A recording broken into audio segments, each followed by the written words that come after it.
Здравствуйте, мои дорогие! Сегодня мы с вами разберем разгоревшийся во Франции скандал о муже, который на протяжении 10 лет зазывал своих односелян, скажем так, для того, чтобы они насиловали его жену. Итак, поехали. Медленно капала кровь от изъянов твоих. Я проявлю любовь. Ну, что я вам хочу сказать? История, конечно, страшная, и давайте попробуем в ней сегодня разобраться. Из того, что я знаю, я на самом деле недавно узнала, ну вот большое спасибо подписчику, да, который мне об этом написал в комментарии под прошлым видео. 2 сентября начался суд уже, да, над этим товарищем, и какие, в общем-то, моменты дела. Муж 72-летней француженки Жизель Пелико, Доминик, на протяжении 10 лет накачивал ее транквилизаторами и приглашал изнасиловать ее незнакомых мужчин, которых находил на специальном форуме. Как это происходило? Он зарегистрировался на каком-то форуме, форум назывался без ее ведома, да, или без ее согласия, там разный перевод, и приглашал мужчин, чтобы они приходили и изнасиловали его жену. Саму жену он накачивал транквилизаторами, различными наркотиками, она ничего не помнит, и снимал все это дело на видеокамеру. Его поймали совершенно случайно в 2020 году. Вообще все это проходило в очень маленьком городочке, даже не в Авиньоне, а город называется Мазан. То есть это маленькая деревушка, которую сейчас обозвали деревней извращенцев. Ну, по факту действительно это так, потому что практически 90 человек участвовало. Сейчас в суде, вот я по последним данным, вроде 50 как человек, кто-то говорит уже 70 опознанных на этих видеосъемках. Но тем не менее, в маленькой деревушке такое количество мужчин, которые согласились приехать в дом к незнакомому, опять же, мужчине и изнасиловать его жену, да, ну, то есть заняться с ней сексом. В сентябре 2020 года 3 женщины пожаловались на жителей этого французского города, на этого Доминика, и заявили, что он пытался сфотографировать их под юбками в супермаркете. Тогда его арестовали. Но что самое интересное, что сама жена, вот эта Жизель, она ему это дело простила. Да? То есть мне вот уже это стало достаточно интересно. Твоего мужа обвиняют в том, что он ходит, фотографирует женщин под юбками, но он ее заверил, опять же, что это был единичный случай. То есть она ему поверила, да, этому мужу. И спустя 1,5 месяца его опять снова задержали во время начатого уже предварительного расследования. У этого товарища изъяли мобильный телефон, компьютер, жесткие диски. И на одном из этих жестких дисков обнаружили папку, которая называлась «Абьюз», да, эта папка, и ну, эпизоды насилия. И в этой папке хранились 1000 фото и видео, на которых его лежачую без сознания жену насиловали десятки разных мужчин. И о том, что с ней происходило, сама Жизель узнала только 2 ноября 2020 года от полицейских. И когда ей показали сначала фотографии, она не узнала ни мужчину, который был на этих фотографиях, ни женщину. То есть только после 3-й фотографии, когда полицейский предложил ей обратить внимание на обстановку в спальне, то есть ваша кровать, там какой-то интерьер, она поняла, что это действительно с ней все это дело происходило. Вот как она сама об этом пишет, что офицер попросил меня, он спросил меня о моей сексуальной жизни. Я сказала, что никогда не меняла партнера и не пробовала секс втроем. Я однолюб. Мне было невыносимо думать о прикосновениях чьих-то рук, кроме моего мужа. Через час полицейский сказал, что покажет мне кое-что, и открыл одну из фотографий в той папке. Я не узнала ни мужчину, ни женщину на ней. Тогда он поинтересовался, мои ли на этом фото кровать и прикроватный столик. Затем он показал мне 2-е, 3-е фото. Я попросила его прекратить. Это было невыносимо. Я была обездвижена в своей кровати, и меня насиловал мужчина. Мой мир рассыпался. И в тот момент она и Доминик уже жили 50 лет вместе, воспитывали 3 детей и 7 внуков. В Мазан, вот в этом городочке, в этот городочек супруги переехали в 2013 году из Парижа после выхода Жизель на пенсию. Вот такая вот жуткая история. И из подробностей, которые я вот узнала, он действительно приглашал вот этих мужчин для того, чтобы жену там не разбудили. Он какие-то меры предосторожности даже соблюдал. То есть он просил мужчин мыть руки в горячей воде, чтобы они прикосновения не разбудили, не шуметь и раздеваться на кухне, чтобы в спальне потом не оставить каких-то случайных вещей. Конечно, он это все снимал на видеокамеру, и перед этим он подсыпал ей транквилизатор, и она засыпала так сильно, что даже не подозревала, что с ней может происходить. И рассуждая, вот, ну, когда я это все прочитала, первый момент, ну как так? Да, то есть столько мужчин приходили и занимались сексом с женщиной, неужели она не понимала, да, что ну, какие-то действия с ней совершали. И вот я дальше читала и узнала, что да, действительно, она обращалась несколько раз к гинекологу о том, что у нее какие-то боли были, и понимала, что с ней действительно что-то происходит, но происходит в связи с потерей памяти, потому что те транквилизаторы, вот эти вот наркотические вещества, которые он ей подсыпал за ужином, чтобы она уснула, вообще стали действовать на ее мозг. И дальше вот я вам почитаю, что он об этом говорит. По поводу того, что это были за мужчины. Значит, он на сайте, да, писал, что приходите, да, изнасилуйте мою жену, и обозначал условия, какие-то определенные на этапе переписки, в которых, как он сам объяснял в суду, что, значит, нужно было вот не шуметь, да, вот то, что я вам уже сейчас сказала. Находил он их на специальном форуме сайта Коко, такой сайт, который был заблокирован в июне 2024 года. И да, этот сайт назывался «Без ее ведома». На нем мужчины обсуждали, как они занимаются или планируют заняться сексом с партнером так, чтобы те ничего не узнали, эти партнеры. И когда они приходили к нам, то все заранее были в курсе всего, говорит этот Доминик. Ими никто не манипулировал, я никого не заставлял, не приставлял никому пистолет. И эти мужчины тоже сейчас все оказались под судом. То есть целая деревня. Он сам рассказал, что начинал личные чаты с потенциальными новобранцами, сказав им, что ищет кого-то, кто будет издеваться над моей спящей под кайфом женой. И когда они пришли, то они уже все знали. Они все знали, как это было до встречи, сказал вот этот вот Доминик, добавив, что они не могли чувствовать, что ими манипулируют, я никого не заставлял и так далее. Один из мужчин, который якобы изнасиловал вот эту женщину, был ВИЧ-инфицирован, и заранее он не сказал о своем состоянии здоровья. Мужчина сказал ему, что он не может получить эрекцию с презервативом, то, тем не менее, он согласился на это, да, чтобы он был без презерватива. И вообще он говорит, что некоторые были с презервативом, другие нет. Я позволил это сделать, и то, что я сделал, это было глупо и ужасно. А помимо вот этого вот самого Пелико, еще 50 мужчин в возрасте от 26 до 74 лет в настоящее время находятся на суде по обвинению в изнасиловании как раз в этом южном городе Авиньон. Пеликот заявил, что в общей сложности 72 мужчины участвовали в жестоком обращении с его женой. И тоже вот интересно, он пишет, что я хочу сказать, что моя жена была жертвой, а не соучастником, чтобы доказать, что это было совершено без ее ведома. И в то время как некоторые подозреваемые признали свою вину, другие считают, что они вообще ни в чем не виноваты, потому что они приходили для того, чтобы воплотить фантазии вот этой семейной пары в жизнь, и что вот этот вот Доминик рассказывал, что его супруга Жизель сама соглашалась на этот секс, и она притворялась, то есть она не была выключена вот этими транквилизаторами.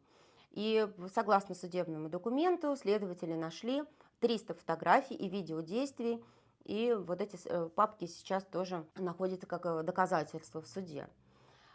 Жизель рассказывала следователям, что у нее были потери памяти. Один раз она проснулась, и у нее увидела, что у нее короткая стрижка. Она не помнила, как она подстриглась. И когда я вот слушала это, я подумала, что, ну, может быть, он ее подстриг, да, пока она была в состоянии вот этого вот выключенном. Нет, она позвонила своему парикмахеру, и парикмахер действительно подтвердила, что она приходила вчера, но она ничего не помнила. И он ее возил к врачу, ей делали МРТ, искали причины вот этой вот потери памяти. Ну и сама женщина была уверена, что у нее уже начинается такая старческая деменция, там болезнь Альцгеймера, и что она действительно ну, немножко не в себе. По поводу процесса, она могла, то есть ей предлагали отказаться от этого процесса, вернее, чтобы он был за закрытыми дверьми, но 71-летняя женщина, вот эта вот Жизель, сама согласилась, чтобы процесс был открытый для того, чтобы как можно больше людей узнали о нем. И сейчас во Франции вот поднялось такое движение против домашнего насилия, и очень многие женщины вышли в ее поддержку. И вот она пишет, что так, что когда другие женщины, если они просыпаются без памяти, они могли бы вспомнить показания госпожи Пелико, сказала она спокойным голосом, и чтобы ни одна женщина не должна страдать от наркотиков и от вот таких вот насильственных действий. И она добавила, что мы должны справиться с этим бичом. Сам судебный процесс, который начался в Авиньоне, предположительно будет занимать 4 месяца, но уже потряс Францию, как я вам уже сказала, и ну, он действительно шокирующий, потому что 50 лет прожили вместе. Сама Жизель свой брак вспоминает как идеальный, у них было все хорошо, домашние там, вечеринки, посиделки по пятницам, очень дружная семья, в которой все очень уважительно друг к другу относились. И самое главное, что сейчас все члены семьи втянуты в этот процесс, так как вот этот товарищ, он снимал не только свою жену, но и своих невесток. Когда они приезжали к ним ночевать с детьми, он поставил камеру скрытого наблюдения в ванной комнате, снимал голых невесток, и нашли фотографии также с его дочерью. И когда судья его спросил, вы занимались ли вы вот подобными вещами со своей дочерью, вот здесь вообще меня, конечно, просто это потрясло, то, что он не ответил, вы что, это моя дочь, как я могу? Он сказал, что да нет, она не в моем вкусе. Из истории этой семьи, что рассказывает сама госпожа Пеликот, что да, у нас было все хорошо, мы были счастливой парой. После того, как я вышла на пенсию в 2013 году, мы переехали из парижского региона Мазан в небольшой городок вот на юге Франции. Там, по ее словам, муж поддерживал ее через вот эту вот ее странную, да, недиагностированную болезнь, когда она думала, что у нее болезнь Альцгеймера. Она теряла волосы, теряла вес и, что более тревожно, теряла память о некоторых ночах и днях. Она сказала, что иногда просыпалась по утрам и не помнила о том, как она попрощалась с детьми, смотрела ли она какой-то фильм на ночь и вообще как она легла спать. И эти пробелы в памяти, которые она писала, как полное отключение электроэнергии, настолько пугали ее, что она перестала даже водить машину. То есть она действительно поверила, что она больна. И вот дальше она рассказывает о том, что меня убедили, что у меня было начало болезни Альцгеймера или опухоли мозга. И также у нее были очень тяжелые проблемы с гинекологией. Ее муж отвез ее на прием к специалистам, значит, один из которых сделал ей компьютерную томографию мозга, и при этом никто ни разу не дал ей каких-то вразумительных объяснений, что с ней происходит. То есть диагноз ей так и не поставили. Ну и дальше она вспоминает, что я ни на секунду не могла представить, что я вообще, как я могу быть под наркотиками, и то, что однажды ей ее муж дал пиво, которое светилось мятно-зеленым каким-то цветом, прежде чем вылить его в раковину. И теперь она понимает, что тогда он проводил над ней испытания некого способа на накачивание ее наркотиков, но он просто действительно ждал, когда она отрубится, и какая доза, может быть, да, там рассчитывал дозу, чтобы она действительно ничего не помнила. Большинство мужчин, которые были обвинены, да, точно так же в изнасиловании, я уже вам сказала, что были из этого же городка, возраст у них был от 26 до 74 лет, И мы сейчас с вами поговорим, да, тоже о том, что могло бы быть с этими мужчинами. Вообще городок достаточно маленький, и, ну, или это скрытые какие-то, да, вот такая скрытая теневая часть, которая вылезла. Но вообще это очень вообще удивительно и странно, что в одном городе нашлось такое количество людей, которые не по одному разу туда приходили, да, занимались вот этими своими извращенными действиями. Я не знаю, как я выжила, рассказывает Жизель. Я спрашивала себя, как я вообще, ну, вот жива. И через несколько дней после встречи с полицией, после просмотра вот этих шокирующих фотографий, которые сохранил ее муж, она начала думать о самоубийстве, но только вот с помощью детей и их поддержки она смогла собраться, да, найти в себе силы и продала большинство вещей в доме, переехала в другое место, поменяла свою фамилию, имя, развелась со своим мужем и вот теперь готова выступать в суде от лица очень многих женщин. После того, как Жизель рассказала о происшедшем своей дочери, Каролин, да, вот дочь назвала отца одним из самых ужасных секс-преступников за последние 20 лет. И в 22 году написала книгу «Я перестала называть тебя отцом», в которой она попыталась переосмыслить все происшедшее. И вот по поводу, значит, давайте обсудим с вами, что это же были за мужчины.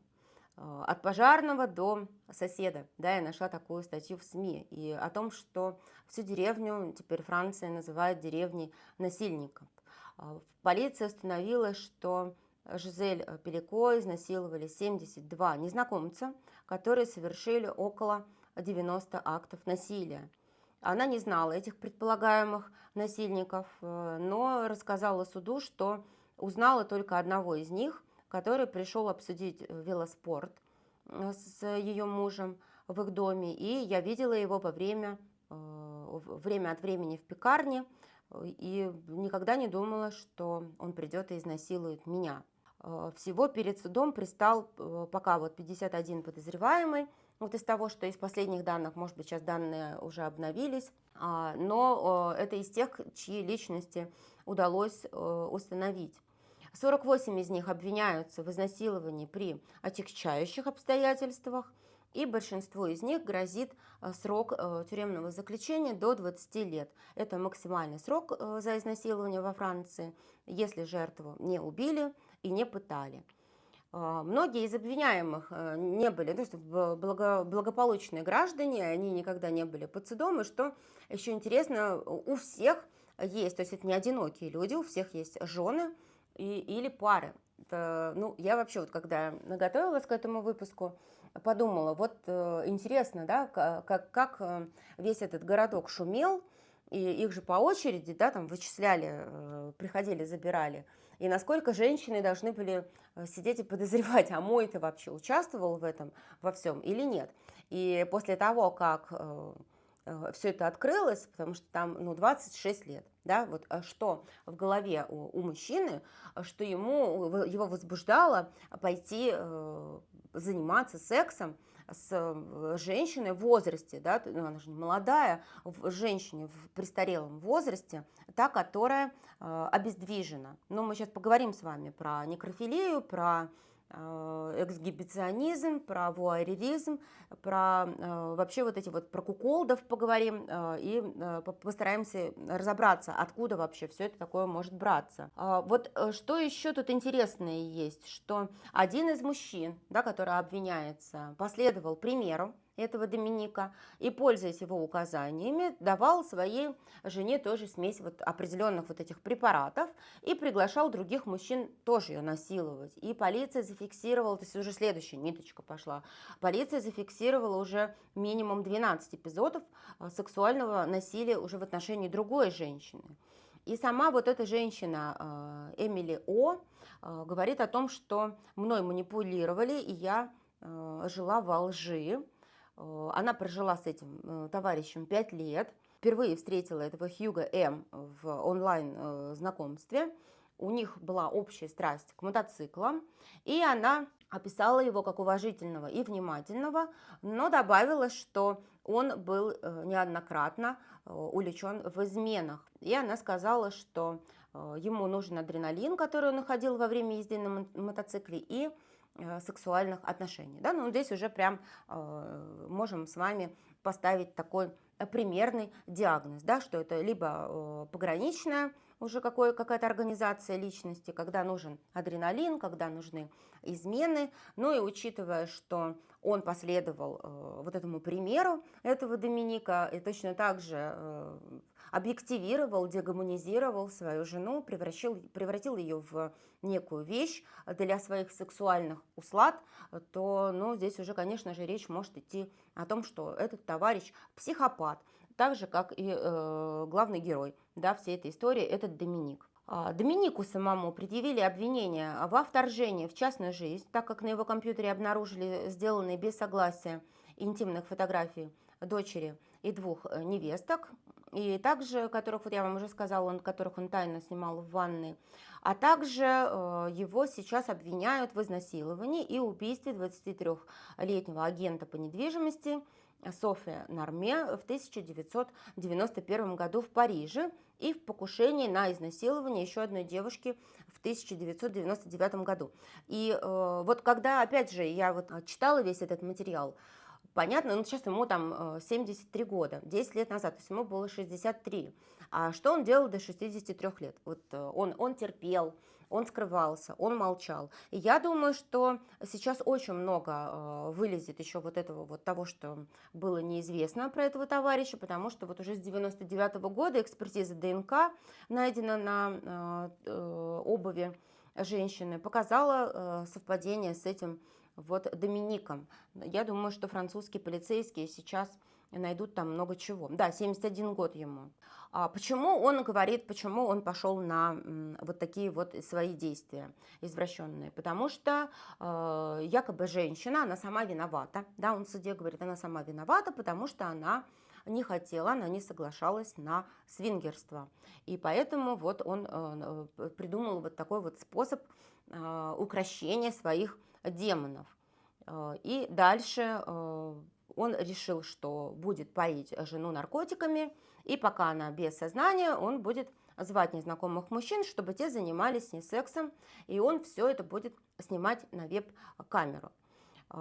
Тюремный психолог сообщил в суде, что у Доминика наблюдается раздвоение личности. Что такое раздвоение личности? Это диссоциативное расстройство личности, когда у человека может быть 2, 3, 4 и больше различных личностей, которые расщеплены. Да, это такое вот состояние расщепления. Там может быть личность ребенка, может быть личность взрослого, а эти личности могут быть даже разного пола. И из-за чего это может произойти? Это происходит как раз из детских психологических травм. Это такой защитный механизм психики, когда то, что какое-то событие происходит с ребенком, настолько травматично, настолько ужасно, что психика сохраняет себя путем диссоциации, как будто бы с тобой происходит, это не с тобой, да, наоборот, как будто бы это с кем-то.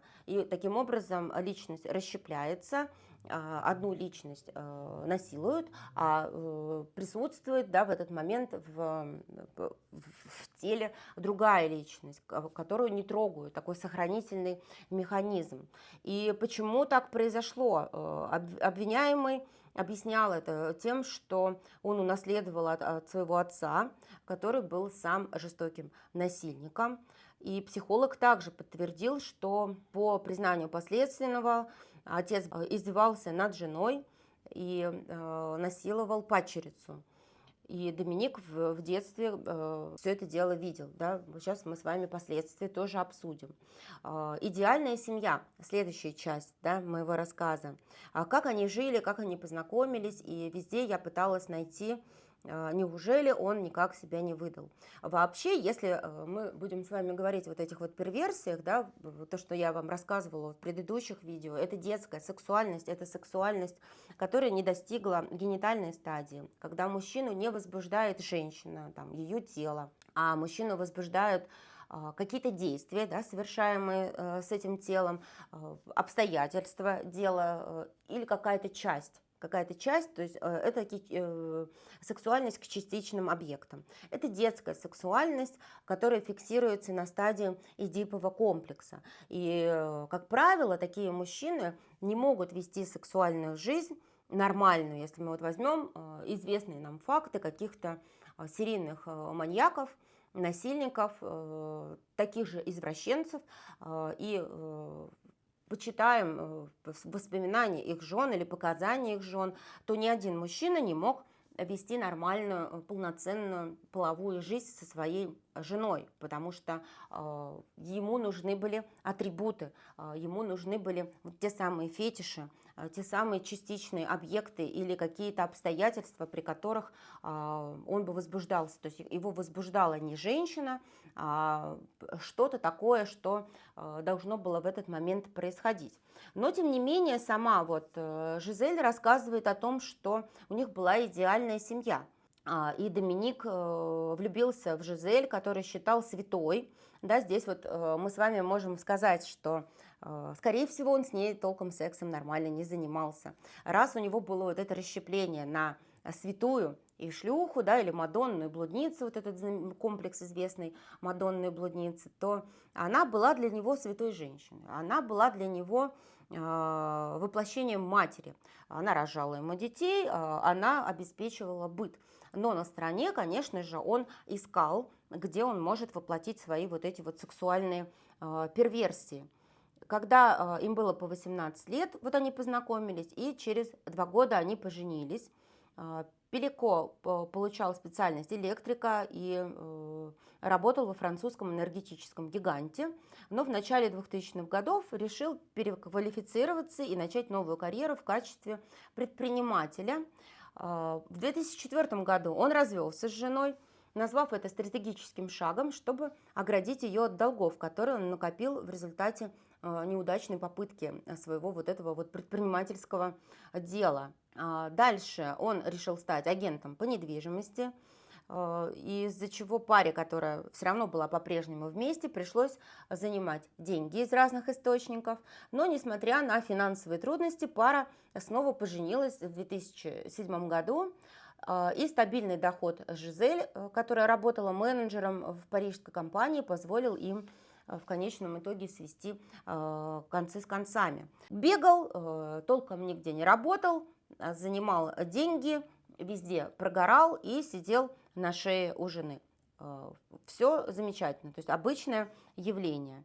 И идеальную картинку брака, которую нарисовал Доминик, разрушили сыновья Дэвид и Флориан, которые описали отца как злобного лжеца, который не выносил, когда ему противоречили, выходил из себя, когда ему указывали на его недостатки. Импульсивность, ложь, перверсии, желание где-то полегче устроиться, потребительство, ну, все качества психопата, манипулятора и антисоциальной личности.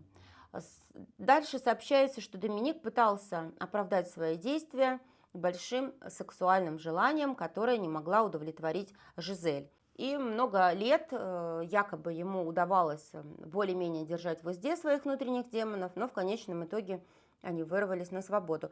Но я не верю, что ему удавалось держать этих демонов много лет, потому что, ну, 100% он каким-то образом свои вот эти вот сексуальные извращенные фантазии в жизнь воплощал. Это и вот тот самый вуайеризм, когда он ходил, снимал женщин в супермаркеты под юбкой, и просмотр порнографии, и вот всплыли какие-то моменты об изнасиловании и об убийстве. То есть там целый набор, целый клубок того, что вообще с ним могло все эти годы происходить. Но его сравнивают, вот почему говорят про раздвоение личности, из-за того, что человек вроде бы вел такую жизнь для супруги, да, непонятную, вот это вот расщепление на «я хороший», «я плохой», да, я в прошлом видео, когда я P. Diddy разбирала, я рассказала, что расщепление – так и происходит, когда во мне только хорошая часть, а плохая часть уходит к другому, да, вот мое психическое пространство дополняется другими людьми, которые вокруг меня плохие. Мне какой-то комментатор написал: покажи диплом, психолог, ты несешь чушь. Ну, вот, по всей видимости, этот человек такой же расщепленный, потому что он хороший, а я плохая, но я участвовать в его психическом пространстве я, слава богу, не собираюсь. И вот дальше ему, конечно же, диагностировали патологию, да, психопатологию, и причинами этого расстройства, как пишут психиатры, могли быть тяжелые эмоциональные травмы, которые он перенес в детстве, повторяющие вот это вот физическое, сексуальное или эмоциональное насилие и другие психические расстройства, которые были не выявлены дальше. Суд услышал, как экспертные психиатры, да, которые обследовали этого Доминика, обнаружили, что он является манипулятором с низким сочувствием и низкой способностью к самоанализу и к ответственности. Расстройство личности, ну там личности нет. Для того, чтобы вот вы понимали, сейчас мы перейдем к извращениям, короткий экскурс к тому, что такое расстройство личности и когда мы можем говорить о том, что такое личность человека, о чем, как личность проявляется. Личность состоит из очень многих факторов. Это и характер, это и темперамент, это реакции на какие-то события, так называемые копинговые стратегии, это отношение к самому себе. Это внутренний диалог с самим собой, это отношение к другим людям, и это отношение к реальности, к миру в целом.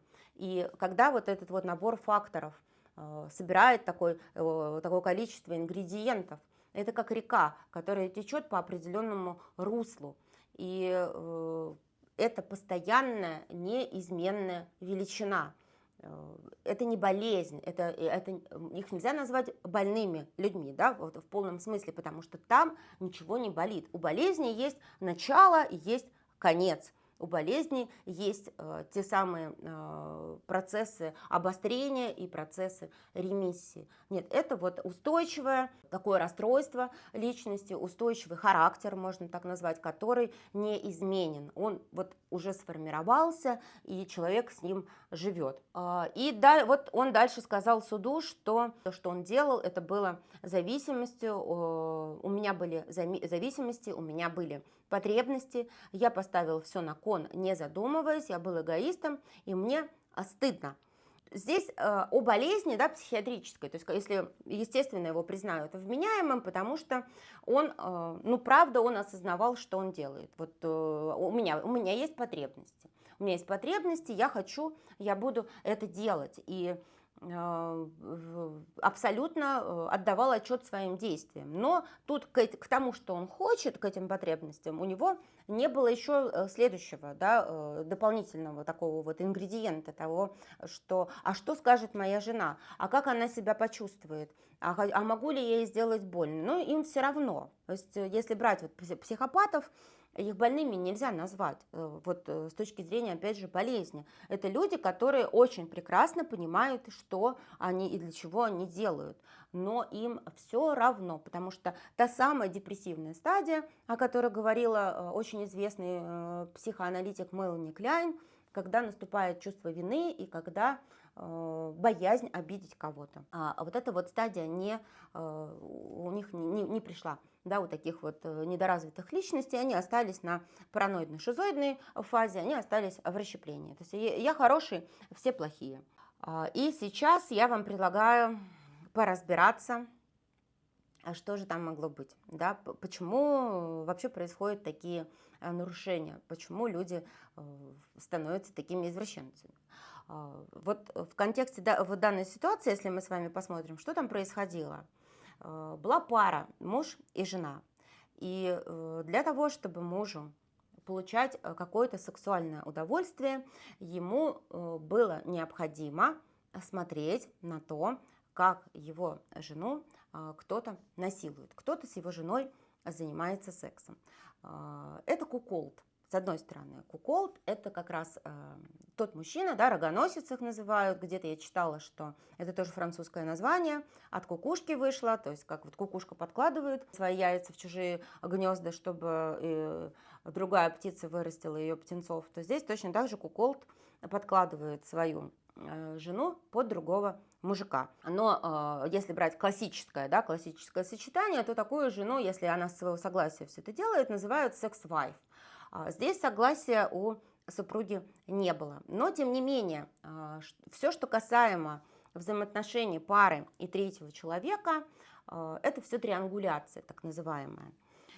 Когда наступает первая триангуляция? Первая триангуляция наступает при прохождении фаллической стадии психосексуального развития от 3 до 6 лет. Это так называемый Эдипов комплекс, когда в отношения, в диадные между ребенком и матерью уже подсоединяется к этим отношениям отец. Вот такая триангуляция, когда мальчик начинает идентифицироваться с папой и бороться с папой, соперничать с папой за любовь мамы.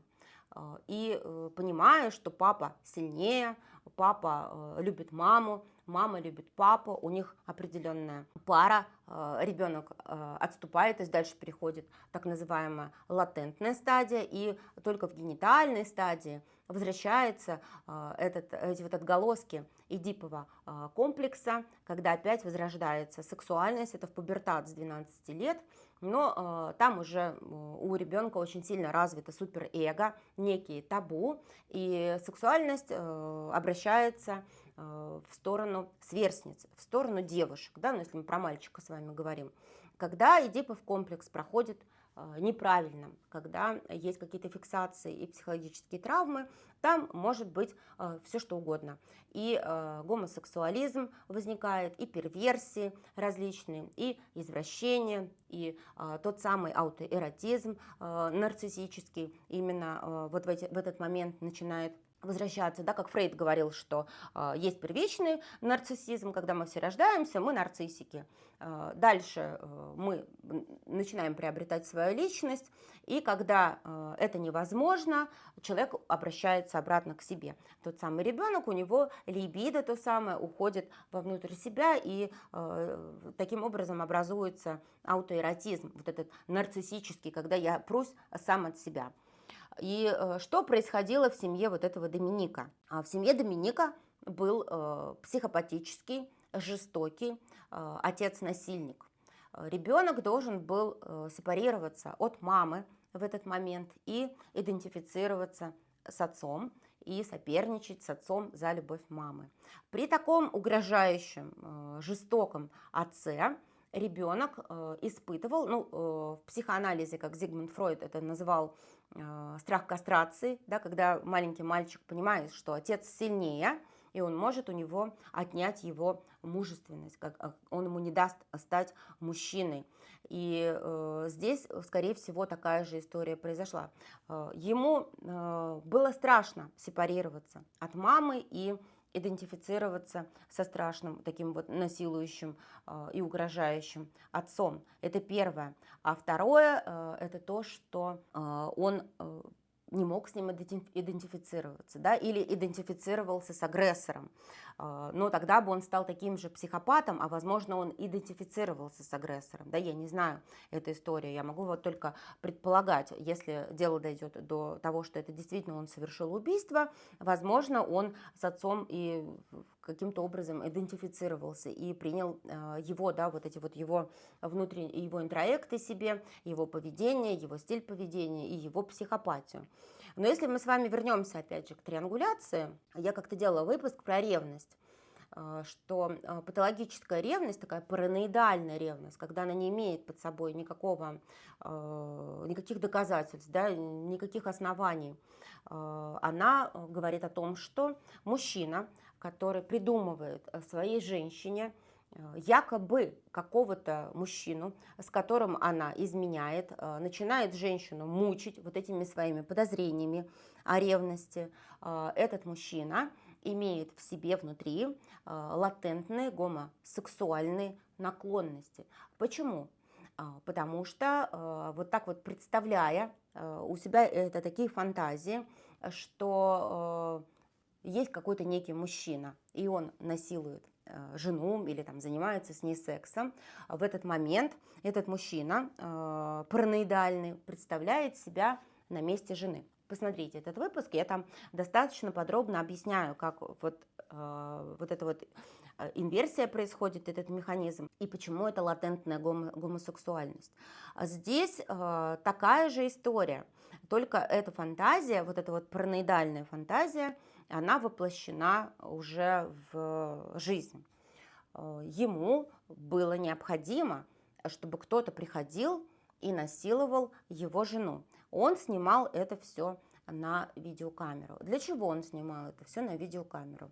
Это переходный объект фетишиста, да, то, что я вам уже рассказывала. Это та вещь, на которую он потом мог мастурбировать. Зачем ему мастурбировать на вид какого-то мужчины, который насилует жену? Кто больше всего его в этом видео привлекал? Жена, которая всегда в доступе, пожалуйста, занимайся с ней сексом без проблем, или мужчина, который совершал какие-то действия? Конечно же, мужчина. И на месте этого мужчины он представлял себя, и это его жутко возбуждало. Там латентная гомосексуальность есть 100%. И если мы от обратного с вами пойдем, если у него есть эта латентная гомосексуальность, то он не сепарировался от своей матери, он является частью женщины. То есть у него внутри есть та самая женская материнская часть, и вот такой вот насилующий отец, который насиловал и мать у него на глазах, и сводную сестру. И вот та фиксация в виде подглядывания за этим изнасилованием, когда он был маленький, вот этот страх самосохранения, о чем я вам много уже говорила, вот в детской вот этой неразделенной сексуальности, когда страшно, и от страха ребенок, видя что-то такое, может испытать сексуальные какие-то вот такие вот чувства, да, граничащие с оргазмом взрослого уже, да, человека. Происходит вот такая фиксация. Он себя представлял на месте матери, а может быть из-за того, что он был с матерью в таком вот слиянии, он это ощущал, как будто бы насилует мать, но как будто бы насилует и его самого, ну и вот с сестрой. И в дальнейшем, когда у него вот это вот расщепление, почему оно происходило, ему психологически хотелось убежать от этой всей ситуации, убежать в другую личность. Это не я, это не со мной происходит, потому что детская психика, она просто бы не вынесла вот этих вот эмоций, которые тогда происходили, эмоций того ужаса и того страха, и вот так вот механизмы психологические защиты работают. Значит, про гомосексуальные наклонности я вам сказала. Теперь по поводу вуайеризма. Что такое вуайеризм? Это психологическое расстройство, когда мужчина следит за актом, например, любимой или ее любовника. Он следит за сексуальным актом других людей. Вуайеризм – это реактивное образование от эксгибиционизма, такой перевертыш, так же как садист и мазохист, да, две стороны медали. Изначальная история – это эксгибиционизм. Откуда у мальчика маленького может получиться вот это вот желание быть эксгибиционистом, сексуальное возбуждение от того, что он показывает свой член людям. Та же история.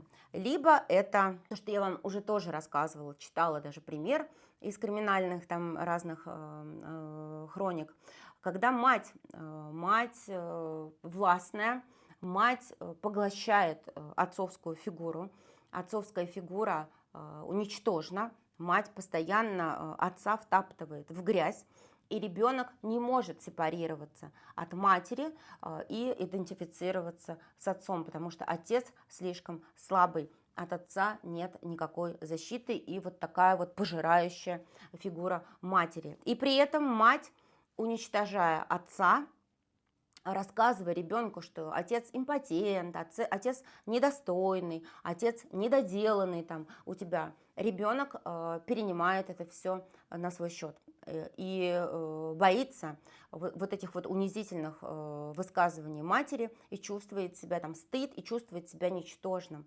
И для того, чтобы доказать, да, если вот любую мы с вами возьмем комплексы неполноценности, если человек, ему кажется, что все думают, что он там какой-то не такой, какой-то там, не знаю, в чем-то недостойный, то он начинает это все выпячивать. Ему нужно всем доказать, что я хороший, я красивый, я не маленький, я большой, я не бедный, я богатый, я не глупый, я умный. И здесь такая же история, что я мужчина. Посмотрите, вот эта фиксация детская, что ты не мужчина, я мужчина, посмотрите, какой у меня член. И от чего получает удовольствие вот эксгибиционист?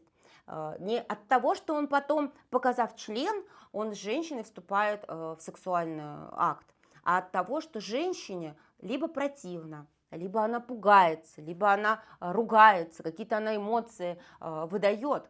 И вот от этого, что, ага, смотри, я тебя напугал, смотри, там, я сделал тебе противно, тебе неприятно, значит, я все-таки кто-то. И здесь, учитывая, что наоборот ситуация, там отец был властный, отец был насильником и психопатом, и он с ним не идентифицировался, он остался с матерью, вот в этом слиянии с матерью, которую насиловали, и его насиловали. И вот это вот страх кастрации, вот это вот психоаналитическое, такое вот аллегорическое понимание, что отец больше, отец главнее, отец более мужик, а ты никто. Это такой же комплекс, когда нужно доказать, что у меня тоже вот что-то выросло, и у меня тоже что-то есть. Но так как это немножко такая извращенная история, то происходит вот такое вот реактивное образование на вуайеризм, когда мне хочется подглядывать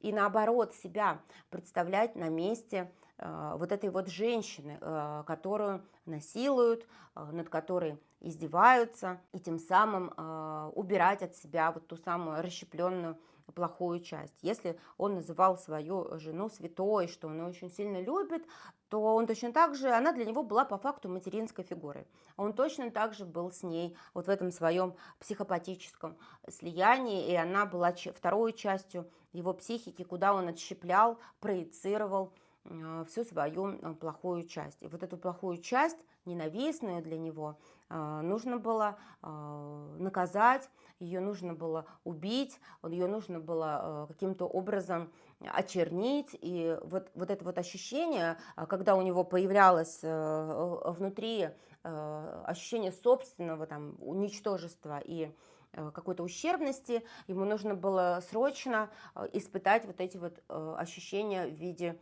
того, что изнасиловать его жену.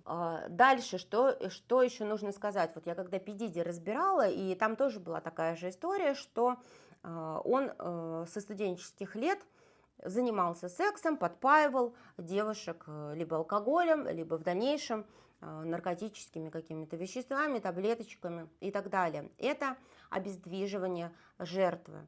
Это тот же комплекс страха, комплекс неполноценного мальчика, который боится, что жертва над ним посмеется, жертва скажет, что он не мужик, жертва ему откажет, а ему невыносимо перенести отказ. И такой комплекс вообще называют комплекс спящей красавицы, когда мужчину возбуждает обездвиженная женщина. И комплекс спящей красавицы непосредственно связан с некрофилией, потому что некрофилия – это возбуждение от тех же обездвиженных объектов, да, потому что как к людям они к ним не относятся. Все, что частичная сексуальность, это все влечение к неким объектам. И у этого товарища, конечно же, здесь тоже присутствовала еще и некрофилия. Но помимо этого Доминика, там еще 70 человек в одном городке. И вот если от 26 до 71 года мужчин возбуждала такая же обездвиженная женщина в возрасте, не молодая девушка, Здесь еще можно говорить уже и о геронтофилии, да, о влечении к пожилым женщинам. И это тоже непосредственно связано с материнской фигурой, с то есть не отделения, да, не сепарации от матери.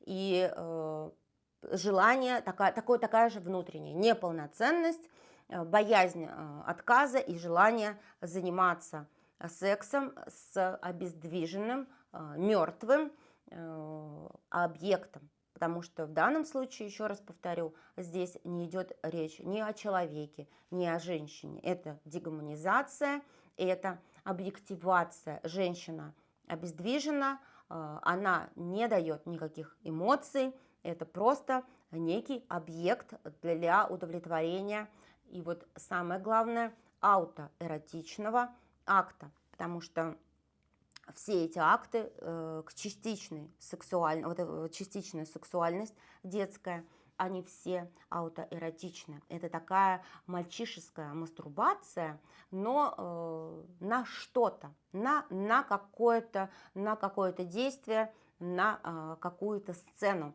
которую ребенок видел в детстве и которая его травмировала, которая у него зафиксировалась. Поэтому вот удивительно, опять же, удивительно, что в одном городочке оказалось такое количество просто разрушенных, недоделанных мужиков, которые были согласны на это и приходили не по одному разу.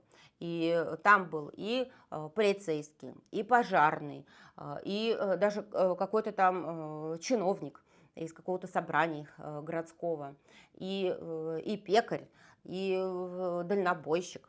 То есть все слои общества, и у всех у этих мужчин была пара. Это были не одинокие мужчины, которые, как в последний путь, мне ни одна женщина не дает, я тут нашел объявление, хоть сюда схожу. Нет, это было целенаправленное желание получить вот то, что внутри сидело, вот это вот извращенное действие.